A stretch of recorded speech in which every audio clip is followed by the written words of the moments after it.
Hello students, I am Kamlesh and in this video we will discuss Reformation। तो इस video में हम reformation का जो टॉपिक है उसको हम डिस्कस करेंगे। रेफॉर्मेशन क्या था, किसने इसको प्रोफाउंड किया, क्या इसका रीज़न रहा और क्या इसका रिज़ल्ट रहा। ठीक है, तो रेफॉर्मेशन है क्या। रेफॉर्मेशन को प्रोटेस्टेंट रेफॉर्मेशन भी बोला जाता है। ठीक है, अब ये प्रोटेस्ट वर्ड है, किसके अगेंस्ट प्रोटेस्ट था। ये चर्च के जो रूल्स हैं या चर्च की जो अथॉरिटी थी या उनका जो डोमिनेंस था उसके खिलाफ एक प्रोटेस्ट था। ठीक है, तो ये एक रिलीजियस रेवोल्यूशन था जो कि कहाँ पे 16th सेंचुरी में जो अकर हुआ। ठीक है, कहाँ पे, वेस्टर्न वर्ल्ड की बात करी जा रही है। ठीक है, तो इसके जो ग्रेटेस्ट लीडर्स कहें या किसने इसको प्रोफाउंड किया था या किसने इसको कॉज किया था, किसने शुरू किया था, तो वो कौन थे। एक तो मार्टिन लूथर और दूसरा जॉन कैल्विन।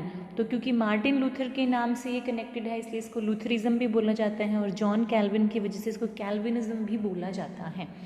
सो इसके बाद क्या हुआ था कि इसमें पॉलिटिकल, इकोनॉमिक, सोशल इतने ज़्यादा इफ़ेक्ट हुए, इतने ज़्यादा चेंजेस आए कि उसके बाद से जो है क्रिश्चियनिटी की 3 ब्रांचेस में से ये एक बन गया। अब क्रिश्चियनिटी की कौन कौन से ब्रांचेस थे। सबसे पहले अगर हम क्रिश्चियनिटी की बात करें तो सबसे पहले है जो हमारा रोमन कैथोलिसिज्म है, मतलब Catholic church. Catholic means universal, जो वेस्टर्न वर्ल्ड में एक ही तरह का चर्च होता था, एक ही तरह के रूल्स रेगुलेशंस होते थे। जो पॉप था वो हर चीज़ डिसाइड करता था, पॉप का डोमिनेंस होता था, मतलब उसके पास भगवान के बराबर उसको माना जाता था। वो होते थे हमारे रोमन कैथोलिक चर्च। इसके बाद है प्रोटेस्टेनिज्म आया। ठीक है, इसमें क्या था, प्रोटेस्ट किया गया इन चर्चेस के खिलाफ, तो वहाँ से ये प्रोटेस्टेनिज्म बन गया जिसको किसने शुरू किया था, मार्टिन लूथर या जॉन कैल्विन ने। अभी हमने इसको रीड किया है। ठीक है, और तीसरी इसकी ये होगी फर्स्ट, सेकेंड और थर्ड। तीसरी इसकी ब्रांच थी प्यूरिटनिज्म। जो प्यूरिटन्स थे ये प्रोटेस्टेंट्स के भी खिलाफ थे। ठीक है, तो बेसिकली क्रिश्चियंस लोग 3 हिस्सों में डिवाइड थे। जो रोमन कैथोलिसिज्म को मानते थे, दूसरा प्रोटेस्टेंट्स वो थे जो चर्च को एज इट इज़ फॉलो नहीं करते थे। मतलब ये इन रोमन कैथोलिक चर्च में होता था कि जो पॉप है उसको भगवान के बराबर का दर्जा दिया जाता था। ठीक है, लेकिन प्रोटेस्टेंट क्या मानते थे कि हम तो बाइबल को भगवान मानेंगे, बाइबल में जो लिखा हुआ है हम वो बात मानेंगे। पॉप अपनी मर्जी से कुछ भी कह रहा है, कुछ भी बाइबल में ऐड कर रहा है, कुछ भी उसमें से टेक अवे कर रहा है, तो वो चीज़ हम एक्सेप्ट नहीं करेंगे, हम सिर्फ बाइबल को मानेंगे। और प्यूरिटन्स जो थे इसने इनके बिलीव्स को भी कम्प्लीटली नहीं माना था एज इट इज़। इसमें इंडिविजुअलिटी पे, इंसान के खुद की सोच पे, समझ पे काम किया गया था। प्रोटेस्टेंट्स क्या मानते थे कि हमारा जो मेन फोकस है वो किस पे, साल्वेशन पे होना चाहिए, मोक्ष या मुक्ति पे होना चाहिए। प्यूरिटन्स कहते थे अगर हमें लाइफ मिली है तो हमें उस इंडिविजुअलिज्म को भी जीना चाहिए जो हमें भगवान ने दिया है। ठीक है, तो ये हो गए आपके 3 basic branches, Roman Catholicism, Protestantism और प्यूरिटनिज्म। सो रेफॉर्मेशन के बाद से रिफॉर्म किसको रिफॉर्म करने के लिए शुरू हुआ, ये चर्च को रिफॉर्म करने के लिए। चर्च में जो गलत चीज़ें थी उनको बदलने के लिए जो आपका रेफॉर्मेशन था स्टार्ट हुआ। और जिन लोगों ने इसको स्टार्ट किया उनको प्रोटेस्टेंट्स बोला जाता था। और इस पूरे जो ये सिस्टम था या इसको जो इसको मानते थे उस पूरे प्रोसेस को प्रोटेस्टेंटिज्म बोला गया। ठीक है, चर्च को रिफॉर्म करने के लिए। मैंने पहले भी ये बताया था कि मार्टिन लूथर जर्मनी का एक मॉन्क था और इसने 95 थीसिस करके कुछ लिखा था जिसमें इसने 95 पॉइंट्स वो उठाए थे कि ये 95 चीज़ें हैं वो चर्च में गलत हो रही हैं। ठीक है, तो वहाँ से ये प्रोटेस्ट है चर्च के खिलाफ वो शुरू हुआ था। अब रेफॉर्मेशन क्या है, एक रिलीजियस मूवमेंट है 1500s में जो हुआ था जिसने प्रोटेस्टेंटिज्म को लीड किया, मतलब इसकी वजह से ये बना। अब ये मूवमेंट 1517 में शुरू हुआ था जब मार्टिन लूथर, जो एक जर्मन मोंक थे, जर्मन भिक्षु थे, उन्होंने रोमन कैथोलिक चर्च में होने वाले कुछ प्रैक्टिसेस के खिलाफ अपनी आवाज़ उठाई थी। 95 इन टोटल थी वो ऐसी प्रैक्टिसेस जो कि गलत हो रही थी, उनके खिलाफ इन्होंने आवाज़ उठाई थी। तो इसके ऑलमोस्ट 40 ईयर्स के बाद जो प्रोटेस्टेंटिज्म है, जो प्रोटेस्टेंट एक रिलीजियस बिलीफ है, वो इस्टेब्लिश हुआ था कहाँ पे, यूरोप में। जो ये रेफॉर्मेशन मूवमेंट है अपने आप में बहुत बड़ा इवेंट था यूरोप की हिस्ट्री में। ठीक है, क्योंकि इसमें रोमन कैथोलिक चर्च में होने वाली करप्शन और इविल प्रैक्टिसेस को दूर करने की बात करी गई थी। ठीक है, ये मूवमेंट है किसने लीड किया था, मार्टिन लूथर ने। और इसका मकसद क्या था, वो क्रिएट करना चाहता था एक नया रिलीजन जो सिर्फ स्क्रिप्चर्स पे बेस्ड हो, मतलब बाइबल पे बेस्ड हो। इन्होंने कहा कि जो बाइबल में लिखा है वो सच है, हम उसको मानेंगे, हम उसको फॉलो करेंगे, बट पॉप अपनी मर्जी नहीं चला सकता, हम पॉप की बात क्यों माने, ठीक है। It was after a longer time that the English church passed from a position of chaos and confusion into a state of stability। मतलब काफ़ी लंबे टाइम से जो वेस्टर्न रिलीजन था, क्रिश्चियनिटी थी, उसमें chaos चल रहा था, कन्फ्यूजन चल रहा था, मतलब बहुत उथल पुथल हो रहा था, कोई सिस्टम नहीं था उनका, अनसिस्टमेटिक तरीके से चीज़ें चल रही थी। तो ये प्रोटेस्टेंटिज्म की वजह से काफ़ी लंबे टाइम के बाद इनमें एक स्टेबिलिटी आई थी, एक ठहराव आया था। और ये कब हुआ? ये हेनरी 8 जो राजा था उसके रेन के दौरान हुआ, मतलब वो जब राजा था उस टाइम पे ये चीज़ें होना शुरू हुई। उसने क्या किया था, हेनरी 8 से पहले तक सारी पावर चर्च के पास होती थी, मतलब पॉप के पास होती थी। पॉप ने जो कह दिया वो सही है, पॉप की बात भगवान की कही हुई बात के बराबर होती थी। बट इसने एक रूल बनाया था असेंबली में कि जो पॉप है वो किंग के बराबर, उसको रूल नहीं दिया जा सकता। अल्टीमेट पावर किसके पास होनी चाहिए? किंग के पास होनी चाहिए, इंग्लैंड के राजा के पास होनी चाहिए, ना कि पॉप के पास। तो इसने पॉप से सारी अथॉरिटी छीन के खुद के लिए कर ली थी, ठीक है। तो अब दो ग्रुप्स बन गए, एक वो जो कैथोलिक चर्च को मानेंगे, जो पॉप को सब कुछ मानेंगे, और दूसरे वो जो किंग था, उस टाइम किंग था हेनरी 8, जो किंग को राजा मानेंगे, किंग को भगवान के बराबर मानेंगे, ठीक है। तो इस तरह से दो जो क्रिश्चियनिटी थी वो ऑलरेडी दो हिस्सों में बन चुकी थी। तो अब ये रेफर्मेशन क्या था? एक तरह से पॉलिटिकल, रिलीजियस और सोशल इवेंट बन गया। The recognition of the king as the head of church, अब किंग को क्या माना जाने लगा? चर्च का हेड माना जाने लगा। Subjugation of the clergy to the laity and division of the states and social influence of the monasteries among the ordinary people constituted a great social and religious revolution. Subjugation क्या होता है? किसी के under काम करना, किसी के अधीन होना। अब क्या था, जो क्लर्जी था या जो चर्च के लोग थे वो लाइटी मतलब कॉमन पीपल के अंडर हो गए, क्योंकि सब क्या थे? किंग के अंडर थे। किंग ने, जो हेनरी 8 था, इसने अपने स्वार्थ के लिए ही वो रूल लागू किया था कि आज से चर्च है या पॉप है वो राजा नहीं होगा, जो किंग है वही किंग होगा और उसके पास पूरी अथॉरिटी होगी। वो जब चाहे कोई रूल बना दे, जब चाहे कोई रूल तोड़ दे। इसका बेसिक मकसद ये था, ये दूसरी शादी करना चाहता था, ठीक है। तो लेकिन चर्च में ये चीज़ पॉसिबल नहीं थी, पॉप इसके लिए परमिशन नहीं देते थे कि आप दूसरी शादी करो। तो इसने अपने सेल्फिश मोटिव के लिए, क्योंकि ये किंग था, इतनी अथॉरिटी इसके पास थी, तो उसने असेंबली बुलाई, मीटिंग करी, अर्जेंट बेसिस पे इसने जो सारी अथॉरिटी है वो किसके पास कर दी? किंग के पास कर दी। मतलब किंग अगर चाहे तो किसी भी रूल को चेंज कर सकता है, ठीक है। तो उसने सारे रूल्स चेंज किए, दूसरी शादी इसने अलाउ करी और फिर इसने अपनी सेकंड मैरिज करी थी, ठीक है। रीज़न कोई भी हो, लेकिन अल्टीमेटली हुआ क्या कि चर्च से सारी पावर हट के किसके पास आ गई थी? किंग के पास आ गई थी। अब जो किंग है वो हेड ऑफ द चर्च बन गया था और डिवीजन ऑफ इट स्टेट्स, जो कॉमन पीपल थे वो अलग अलग स्टेट्स में बंट गए थे, जैसे एलाइट पीपल हो गया या चर्च के पीपल, चर्च से जुड़े हुए लोग हो गए और कॉमन पीपल हो गए। इस तरह से ये एक सोशल और रिलीजियस रेवोल्यूशन था। अब इस मूवमेंट का जो भी हेनरी 8 ने किया, इसका रिजल्ट क्या रहा? Protestantism was born. प्रोटेस्टेंटिज्म का जन्म हुआ, मतलब एक नई ब्रांच बन गई क्रिश्चियनिटी की। मतलब वो लोग जो किंग को मानते थे, हेड ऑफ द चर्च, वो बन गए सारे प्रोटेस्टेंट्स, ठीक है। इसको न्यू रिलीजन भी बोला गया और धीरे धीरे जो इसका इन्फ्लुएंस है वो पूरे इंग्लैंड पे फैलता गया। मतलब पूरे ऑल ओवर द यूरोप में ये जो रिलीजन की ब्रांच है, जो प्रोटेस्टेंटिज्म है, ये फैलने लगा। मतलब लोग रोमन कैथोलिसिज्म से हट के किसको फॉलो करने लगे? प्रोटेस्टेंटिज्म को फॉलो करने लगे। One of the effect of Reformation was that it evolved a kind of religion for the common people। मतलब बड़े जो पहले क्या था कि चर्च से जुड़े हुए लोग थे, उन्हीं के फ़ायदे की बातें होती थी चर्च के अंदर, ठीक है। बट अब क्या हुआ था कि कॉमन पीपल को अपना एक ऐसे लगने लगा था कि हमारा भी कोई धर्म है, क्योंकि अब हमने किसको फॉलो करना है? हमने जो बाइबल में लिखा हुआ है ना उसको नहीं फॉलो करना। चाहे चर्च कुछ भी कहता रहे, जो पॉप है, मेन चर्च में काम करने वाले जो लोग हैं वो कुछ भी कहें, लेकिन हमें सिर्फ बाइबल को फॉलो करना है। तो मिडिल क्लास के जो लोग थे, कॉमन पीपल थे, उनको लगने लगा कि हमारे लिए भी कोई रिलीजन बना है। तो इनके लिए बहुत बड़ा एक चेंज था।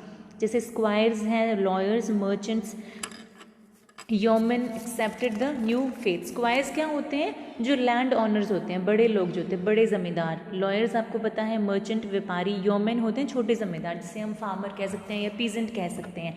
इन्होंने इस नए फेथ को बनाया क्योंकि रोमन कैथोलिसिज्म के अंडर इन लोगों पे बहुत क्या कहें कि करप्शन इनको फेस करना पड़ता था। इन लोगों पे बहुत टॉर्चर होता था, फिजिकली भी मेंटली भी, कि हफ्ते में एक दिन इनको जाके सेवा करनी है चर्च के अंदर, सारे रूल्स को फॉलो करना है, अपने प्लेजर सीकिंग आपका बिहेवियर नहीं होना चाहिए, आपका मेन मकसद है मुक्ति पाना, साल्वेशन पाना। तो इस तरह से बहुत ज़्यादा रिस्ट्रिक्शंस थी, तो ये लोग बहुत परेशान थे। तो ऑब्वियस सी बात है अब ये लोग नए फेथ को मतलब प्रोटेस्टेंटिज्म को ये लोग फॉलो करने लगे।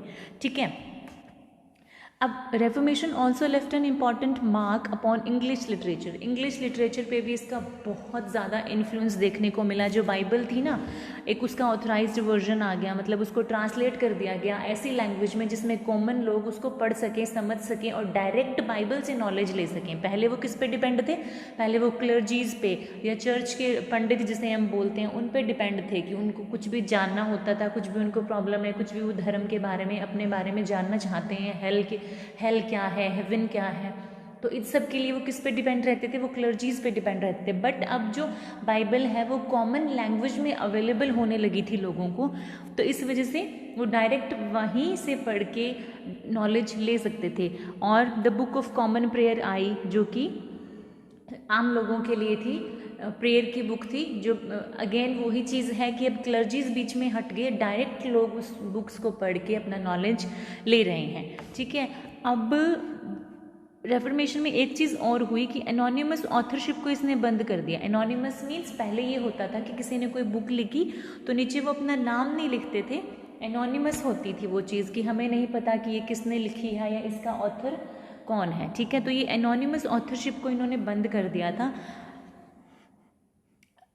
एक तरह से देखा जाए तो जो रेफॉर्मेशन था इसने बहुत ज़्यादा चेंज कर दिया लोगों के आउटलुक को, लोगों के नज़रिए को, किसके प्रति?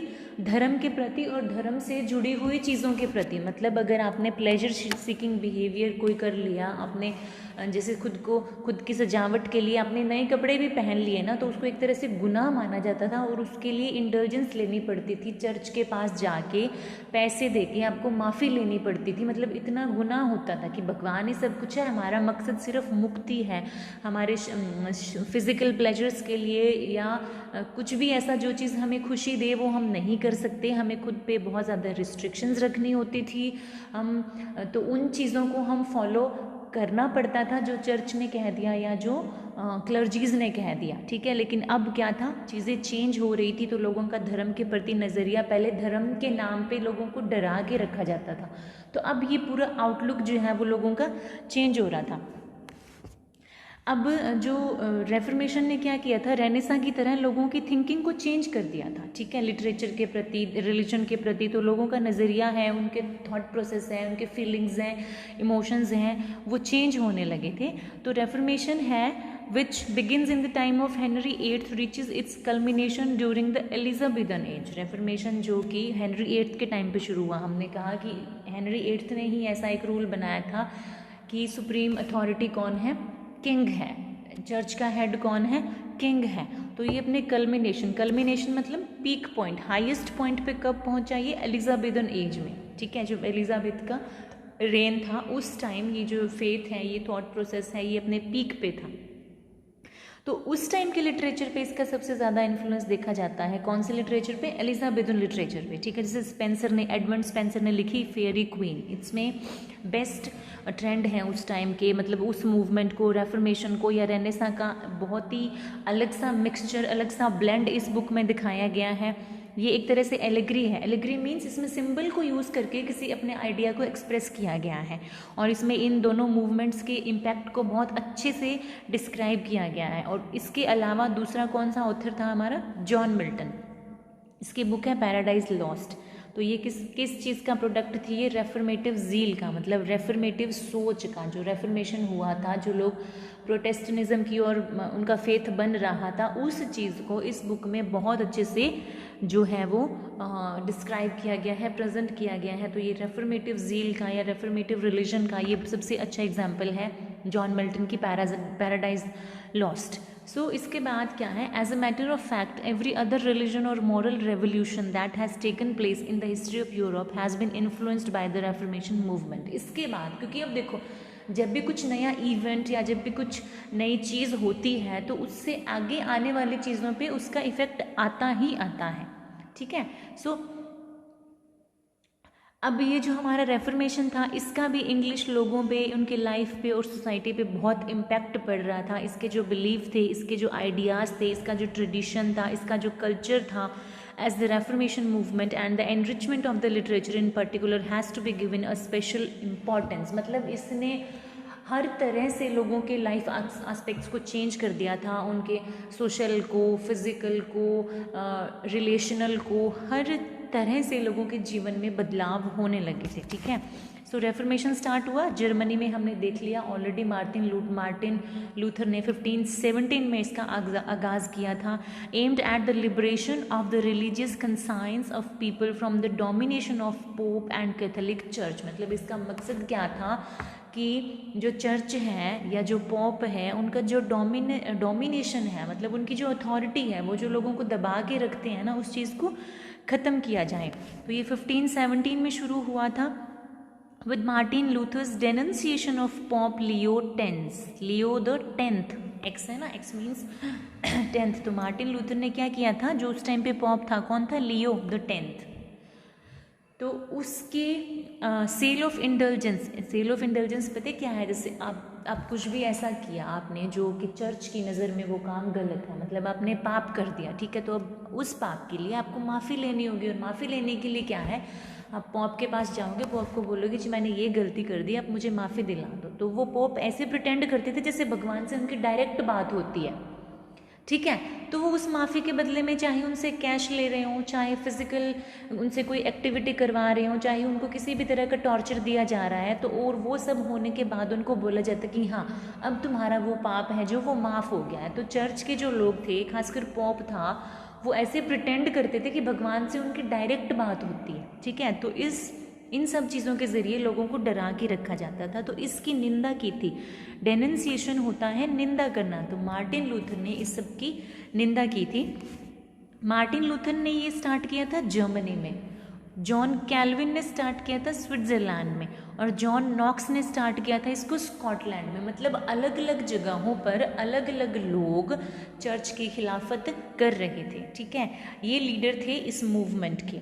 फिर early in the next century Scotland में क्या हुआ था, स्कॉटलैंड, इंग्लैंड और स्कैंडिनेविया में turned in favour of Protestantism. जो लोग थे वो प्रोटेस्टेंटिज्म के फेवर में आने लगे थे, मतलब वो रोमन कैथोलिसिज्म की खिलाफत करने लगे थे। अब इंग्लैंड में क्या मान लिया, जो प्रोटेस्टेंटिज्म था इसी को इनका स्टेट रिलीजन मान लिया, क्योंकि जो हेनरी था हमने देखा कि इसने ऑलरेडी चर्च ऑफ रोम से जो अपना टाई था वो ब्रेक कर लिया था, मतलब इनसे दूर हो गए थे। क्या बना लिया था इन्होंने, अपना एंग्लिकन चर्च बना लिया था, ठीक है। एक रोमन कैथोलिक, एक एंग्लिकन। ये एंग्लिकन क्या है, ये इसी की ब्रांच है, ठीक है। आप ये मानिए कि जो प्रोटेस्टेंटिज्म की ही ब्रांच है जो हमारा एंग्लिकन चर्च है, ठीक है। प्रोटेस्टेंटिज्म के अंडर आता है एंग्लिकन चर्च। इसके दोनों के रूल में ना थोड़ा सा डिफरेंस है। जैसे प्रोटेस्टेंटिज्म में क्या होता है, जो चर्च के पॉप हैं या जो बिशप्स हैं वो लोग शादी नहीं कर सकते, बट एंग्लिकनिज्म में ये अलाउड है, वो अगर चाहें तो वो शादी कर सकते हैं। तो ये डिफरेंस था, ठीक है। अब रेनेसा और रेफॉर्मेशन में भी एक लिंक था। किस तरह का लिंक था, देखिए, अगर रेनेसा था पेगन क्या होता है, नास्तिक। जब आप भगवान को नहीं मानते किसी भी तरीके से, आप किसी भी फॉर्म में भगवान को नहीं मानते, वो होता है पेगनिज्म। और रेफॉर्मेशन था क्या था, हेब्रेक मीन्स ये हेब्रू से डिराइव्ड था, ठीक है। तो ये दोनों मूवमेंट स्टार्टिंग में लिंक थे, एक जैसे थे, क्योंकि इनकी सोच एक थी। हमने रेनेसांस भी जब डिस्कस किया था तो ये चीज़ मैंने आपको बताई थी कि रेनेसांस में क्या था कि पहले भगवान से डरते थे लोग, भगवान को सब मानते थे। चर्च ने जो कह दिया, पॉप ने जो कह दिया वो एकदम सही है, मतलब खुद की खुशी, खुद की इंडिविजुअलिटी, खुद की आइडेंटिटी का लोगों को कोई रियलाइजेशन ही नहीं था कि हमारी ज़िंदगी है तो इसे हमने अपने हिसाब से जीना चाहिए। नहीं, वो एक मेंटल सेटअप ही वैसा हो गया था, कंडीशनिंग ही लोगों की वैसी हुई थी कि लोग उसी हिसाब से जीते जा रहे थे अपनी ज़िंदगी, ठीक है। तो यही क्या हुआ, अब रेनेसा में क्या हुआ कि लोगों ने अपने बारे में सोचना शुरू किया। तो सेम हैपेंड इन रेफॉर्मेशन। इसमें भी क्या था कि चर्च में जो लोग कह रहे हैं वो सब सही नहीं है, मतलब तुम्हारी भी कोई कॉमन सेंस है, चर्च में जो पॉप है वो भी एक आम इंसान है, अगर वो भगवान से कनेक्ट हो कि वो भगवान से बात कर सकता तो तुम क्यों नहीं कर सकते, उसमें और तुम्हारे अंदर कोई फ़र्क नहीं है। तो स्टार्टिंग में जो इनका बिलीफ सिस्टम था ना वो एक था, किसका, रेफॉर्मेशन का एंड रेनेसांस का, लेकिन बाद में इन दोनों में कन्फ्लिक्ट हो गया, ठीक है। Both the movements were based on the assertion of individualism. Individualism मतलब हर इंसान की अपनी एक इंडिविजुअलिटी है, अपनी एक आइडेंटिटी है, अपनी एक खुशी है, तो उस खुशी के लिए उसको काम करना चाहिए। लेकिन बाद में इन दोनों में क्या हुआ, कन्फ्लिक्ट हो गया। जो रेफॉर्मेशन था इसने रेनेसां को क्या किया, क्रॉस कर दिया, मतलब इसको सही नहीं माना, ठीक है। Thus the former allies soon parted, तो इस तरह से जो इनके बीच में अलाइज थी, जो सिमिलैरिटीज़ थी, जो इनमें टाई अप था वो ख़त्म हो गया और इनके जो पाथ हैं, रास्ते हैं, वो अलग अलग हो गए, एक दूसरे के लिए हॉस्टाइल हो गए। लेकिन फिर भी कुछ एक पॉइंट ऐसे हैं जिनके वर्क्स के अंदर जो हमारा रेफॉर्मेशन है और रेनेसांस हैं, दोनों के पॉइंट्स को या दोनों की स्पेशलिटीज़ को हम मिक्सचर के रूप में देख सकते हैं। वो कौन कौन है, एडमंड स्पेंसर है, हमने अभी अभी इसके फेरी क्वीन को डिस्कस किया था, और फिर है मिल्टन जो जिसकी बुक है पैराडाइज लॉस्ट। तो इन दोनों बुक्स में रेफॉर्मेशन और रेनेसां दोनों के एलिमेंट्स देखने को मिलते हैं, मतलब दोनों का मिक्सचर, दोनों का ब्लेंड देखने को मिलता है, ठीक है। अब चलिए, जो रेफॉर्मेशन है ये रिलीजियस मूवमेंट था, ये हमने अभी अभी देखा, क्योंकि लोग चर्च की खिलाफत कर रहे थे तो इन्होंने लोगों की थॉट प्रोसेस को एकदम चेंज कर दिया। और इसका सबसे बड़ा रीज़न क्या था, ट्रांसलेशन ऑफ द बाइबल, क्योंकि जो बाइबल थी पहले क्लासिकल लैंग्वेजेस में, लेटिन में या ग्रीक में या हैब्रू में लिखी गई थी, लेकिन अब क्योंकि बाइबल को ट्रांसलेट कर दिया गया था कॉमन लैंग्वेज में, इंग्लिश में, जो सब लोगों को ऑलमोस्ट सबको समझ आ रही थी, तो लोग डायरेक्ट बाइबल को पढ़ के उससे ज्ञान ले रहे थे, मतलब उनको क्लर्जी की या पॉप की किसी की हेल्प की ज़रूरत नहीं पड़ रही थी। तो ये जो बाइबल का ट्रांसलेशन था ना, ये बहुत बड़ा हिस्टोरिकल इवेंट हुआ है इन द हिस्ट्री ऑफ यूरोप, ठीक है। अब इसको पाइनियर किसने किया था, मतलब स्टार्ट किसने किया था, ये जो ट्रांसलेशन का कोर्स है इसको ये किया था जी विकलिफ। अब ये स्पेलिंग यहाँ पे थोड़ा सा रॉन्ग है, विकलिफ, John Wycliffe, under whose influence two complete versions were carried out about 1384-1388, मतलब जॉन विक्लिफ ने 2 वर्जन्स निकाले इसके, ठीक है। पहला 1384 में आया और दूसरा 1388 में आया, रेनेसां में और रेफॉर्मेशन पीरियड में। The pioneers in the work were, ये तो होगी 14th सेंचुरी की बात, ठीक है। अब रेनेसांस और जो रेफॉर्मेशन है यानी कि 16th सेंचुरी में ट्रांसलेशन किसने किया था, विलियम टिंडल ने और माइल्स कवरडेल ने, इन दोनों ने बाइबल को ट्रांसलेट किया था, ठीक है। The former means William Tyndale, the former was the first to be inspired by Luther. इसको इंस्पिरेशन कहाँ से मिली थी, मार्टिन लूथर से मिली थी। मार्टिन लूथर ने जो ट्रांसलेशन की थी ना, उसी पे बेस्ड इसने अपने न्यू टेस्टामेंट को ट्रांसलेट किया था, किसने, विलियम टिंडल ने।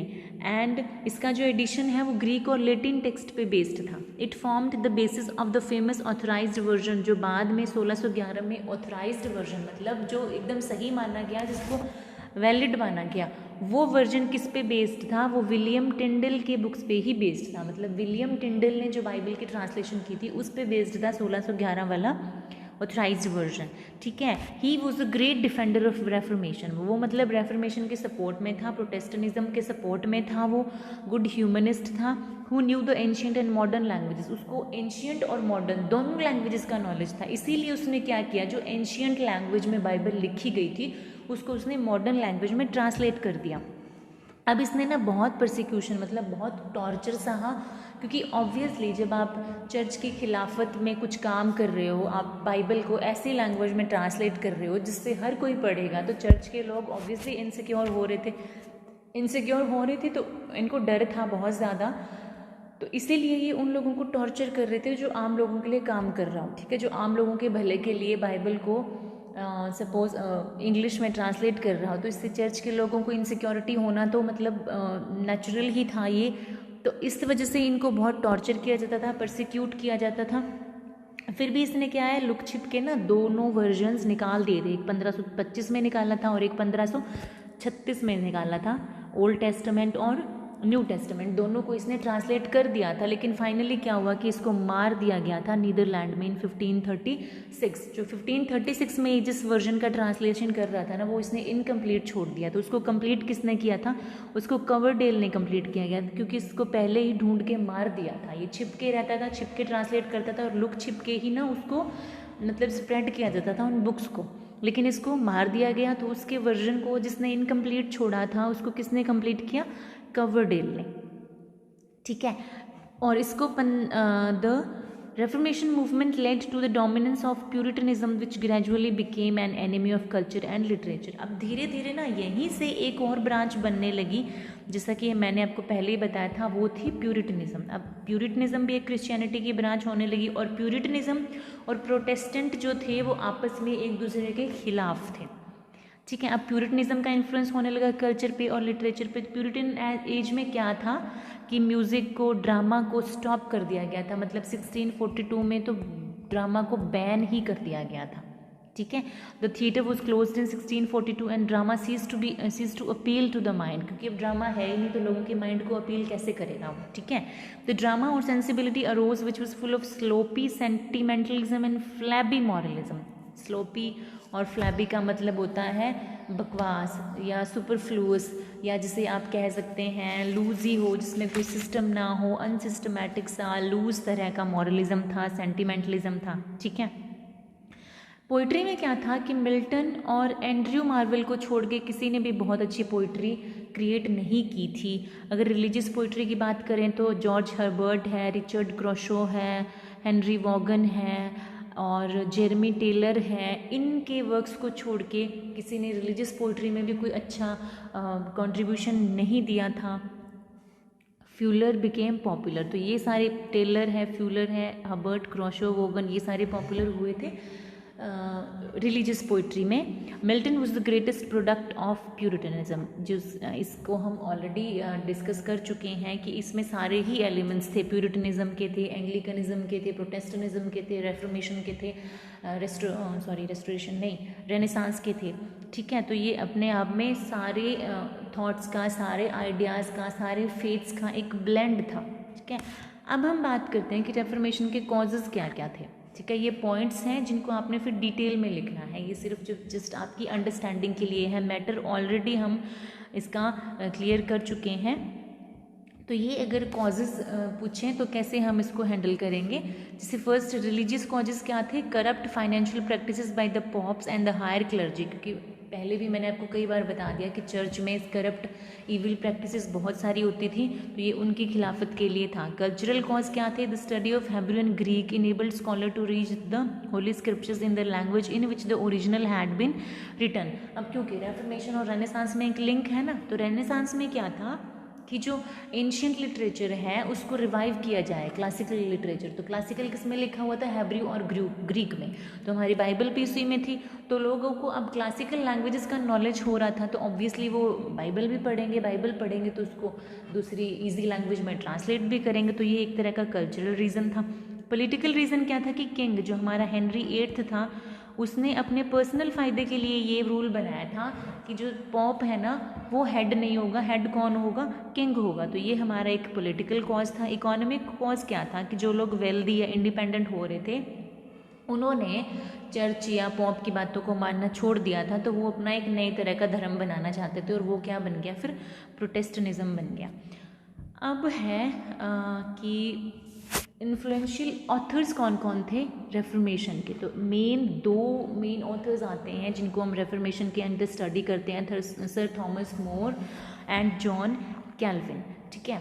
थॉमस मोर क्या था? इसने प्रोटेस्टेंटिज्म की खिलाफत की थी। पता है, ये रोमन कैथोलिसिज्म के सपोर्ट में था, ठीक है। ये लंदन में बोर्न हुआ था और एक लॉयर था, स्कॉलर था, राइटर था, मेंबर ऑफ पार्लियामेंट था, चांसलर था under the rain of king Henry 8, मतलब उसके मंत्रिमंडल में भी था ये। Upon becoming Lord chancellor, more put much of his energy into the anti Protestant campaign against Martin Luther. मैंने अभी भी आपको बताया कि ये प्रोटेस्टेंटिज्म के खिलाफ था, मतलब ये रोमन कैथोलिसिज्म के फेवर में था। मतलब हेनरी 8 ने जो ये रूल बनाया था ना कि सारी अथॉरिटी किसके पास होगी, किंग के पास होगी, इसने इसकी खिलाफत की थी। ठीक है, इसने थॉमस मूर ने कहा था कि ये जो हेनरी 8 ने किया है ये गलत है, और ये बात लिख के इसने बहुत सारे पैम्फलेट छापे थे, बहुत सारे जर्नल्स छापे थे। तो फाइनली क्या हुआ था, इसको एग्जीक्यूट कर दिया था, इसको फांसी दे दी थी। किसने? हेनरी 8 ने, क्योंकि ऑब्वियसली जो किंग की खिलाफत करेगा फिर उसको क्या मिलेगा, फांसी की सज़ा। तो यही हुआ उस टाइम। ठीक है, तो ये ही वॉज वेरी फर्वेंट, मतलब इसका बहुत स्ट्रॉन्ग बिलीव था किसमें, कैथलिक चर्च में, और उसके ओपिनियन जो क्या थे, प्रोटेस्टेंटिज्म के खिलाफ थे। ठीक है, इसने ना जो विलियम टिंडल ने बाइबल का इंटरप्रिटेशन किया था या ट्रांसलेशन किया था, उसको भी इसने फेवर नहीं किया, और बहुत सारे ऐसे जर्नल्स लिखे जिसमें उसने उसकी ट्रांसलेशन को अटैक किया। ठीक है, जिसमें उसकी ट्रांसलेशन को इसने क्रिटिसाइज़ किया। फर्दर जो मोर था, added King Henry 8 in writing his invalidation of Protestantism title the defence of the 7 sacraments. मतलब कि जो हेनरी 8 ने जो नया रूल बनाया था कि किंग होगा वो हेड ऑफ द चर्च होगा, इसने उसकी खिलाफत की थी, उसको इनवैलिड बताया था। और क्या कौन सा उसने जो जर्नल लिखा मेन, द डिफेंस ऑफ 7 सैक्रामेंट्स, और ये किसके खिलाफ था, हेनरी 8 के खिलाफ था। अब इसके दो इशू थे, ये लूथरनिज्म मतलब जो मार्टिन लूथर ने जो फेथ बनाया था उसको बोला है। ये उसके खिलाफ क्यों था? He disagreed with Luther's notion that Christians could not enrich their own salvation through good deeds.